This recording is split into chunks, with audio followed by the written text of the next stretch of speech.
पद्मभूषण वसंतदादा पाटील शासकीय रुग्णालय सांगलीचं हे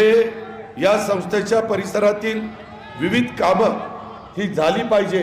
अशा पद्धतीचा आग्रह इद्रिस नायकवाडींचा होता, पद्माकर जगदाळे यांचा होता, इतर आमच्या सगळ्या आजी माजी पदाधिकाऱ्यांचा होता, माजी महापौरांचा होता, माजी नगरसेवकांचा होता आणि त्याच्यातून मधल्या काळामध्ये 1-2 महिन्यापूर्वी जवळपास 14,87,57,779 रुपयाचा निधी आपण त्याच्याकरता मंजूर केला। मित्रांनो, आम्ही कामाची माणसं आहोत, आम्ही शब्दाचे पक्के आहोत। जो शब्द महाराष्ट्रातल्या जनतेला आम्ही देतो तो शब्द आम्ही पार पाडतो आणि त्याच्यामुळं इथं आपल्याला हे जुनं हॉस्पिटल त्याच्यामध्ये काही नवीन उपकरणं आपल्याला घ्यावी लागतील, काही सुधारणा आपल्याला कराव्या लागतील, त्या आपल्याला करण्याच्या दृष्टिकोनातनं आम्ही सर्वे करू आणि त्याचा उपयोग